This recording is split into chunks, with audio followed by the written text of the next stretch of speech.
করে লিখবেন বাংলা তার মেয়েকেই চায় না, বাংলার কোনো মেয়ে এরকম মেয়েকে চায় না। তাদের জোর করে ভোট দিয়ে নিজের আসন দখল করে চুরি করা, যার জন্য এরকম কথা বলা লোকগুলোকেও পুষতে পারে।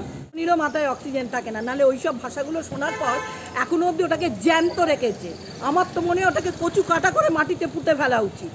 প্রণালীর উচিত, বাংলার মেয়েদের উচিত মমতা ব্যানার্জির সামনে কালো মুখ করে যাওয়া, যে তুমি আমাদের এটাই করে দিয়েছো। বাং বললেই পুরুষোত্তম হওয়া যায় না, আর দিদিমণির কাছে থাকলেও পুরুষ হওয়া যায় না।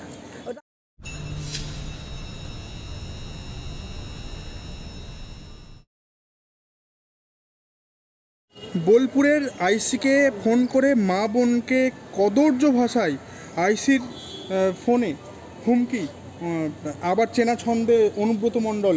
তারপর 4 ঘন্টার মধ্যে তৃণমূলের তরফ থেকে অনুব্রতকে ক্ষমা চাইতে বলা হলো, ক্ষমা চাওয়াও হয়েছে। কিন্তু এই যে অনুব্রতর যে চেনা ছন্দ, চেনা যে হুমকি, সেগুলো তো এখনও চোখে পড়ছে। জুতো মেরে গরুদান কথাটা জানেন? বাংলায় একটা আছে, ওরা তৃণমূল বরাবরই সেইটা করে আছে। আর দিদি পেয়ারের ভাই কেষ্ট তো মাথায় মাঝে মাঝেই অক্সিজেন থাকে না, এখন মনে হচ্ছে দিদিমণিরও মাথায় অক্সিজেন থাকে না, নাহলে ওইসব ভাষাগুলো শোনার পর এখনো অবধি ওটাকে জ্যান্ত রেখেছে। আমার তো মনে হয় ওটাকে কচু কাটা করে মাটিতে পুঁতে ফেলা উচিত।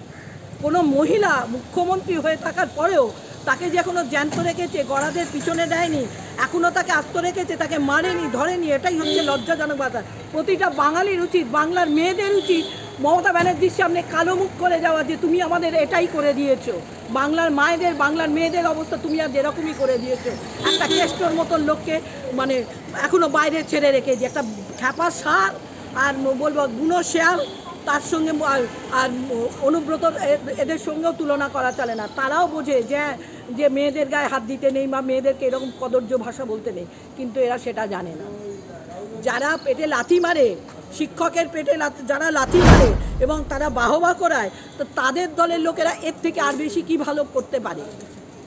বাংলার মুখ্যমন্ত্রী মমতা ব্যানার্জি তিনি নিজেই পুলিশ মন্ত্রী, পুলিশকে এরকমভাবে ফোন করে গালিগালাজ, পুলিশের সেই মুহূর্তে ফোনের কল রেকর্ডে শোনা যাচ্ছে আপনি এটা কি বলছেন, এটা অনুব্রত বাবুকে পাল্টা প্রশ্ন করতে শোনা যাচ্ছে। এখানে অনুব্রতর বিরুদ্ধে সরাসরি কেন অ্যাকশন নিতে দেখা গেল না? একটা থানার দায়িত্বপ্রাপ্ত সে একেবারে উচ্চস্তরের আইসিকে। তাই আমি যদি আজকে এখানে গালাগাল দিই, আজকে এক্ষুনি হেয়ার স্ট্রিট থানাকে ডাকতে হবে না, হাইকোর্টের ভেতর থেকে যারা সিসিটিভি দেখছে তারা বেরিয়ে এসে আমাকে লক আপ করে দেবে। শুধু গালিগালাজ নয়, নোংরা ভাষা, কদর্য, মানে ইঙ্গিত, অনেক কদর্য ইঙ্গিত, এবং একজন পুলিশ অফিসারকে করেছে। আমি কোনো পুলিশ অফিসারের কথা বলছি না, আমি সাধারণ মানুষকে করলেই তাই করবে, কিন্তু একজন পুলিশ অফিসার তার সিদ্ধান্তাই কোথায় যেন বিক্রি করে রেখে দিয়েছে।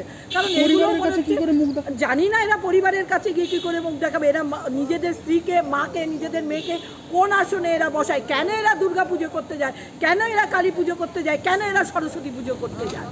যারা মায়ের সম্মান, মেয়ের সম্মান, বউদের সম্মান দিতে জানে না, কিসের জন্য তাদের পুজো? কোথায় লেখা রয়েছে এরকম করে কথা বলতে হয়? আর এখনো মুখ্যমন্ত্রী তাদেরকে বলছে কেষ্টর মাথায় অক্সিজেন ঢোকে না, না মমতা ব্যানার্জির মাথায় অক্সিজেনটা ঢোকে না, যার জন্য এইগুলো উনি এখনো সহ্য করে যান। এরপরে বড় বড় করে লিখবেন বাংলা তার মেয়েকেই চায় না, বাংলার কোনো মেয়ে এরকম মেয়েকে চায় না। তাদের জোর করে ভোট দিয়ে নিজের আসন দখল করে চুরি করা, যার জন্য এরকম কথা বলা লোকগুলোকেও পুষতে পারে।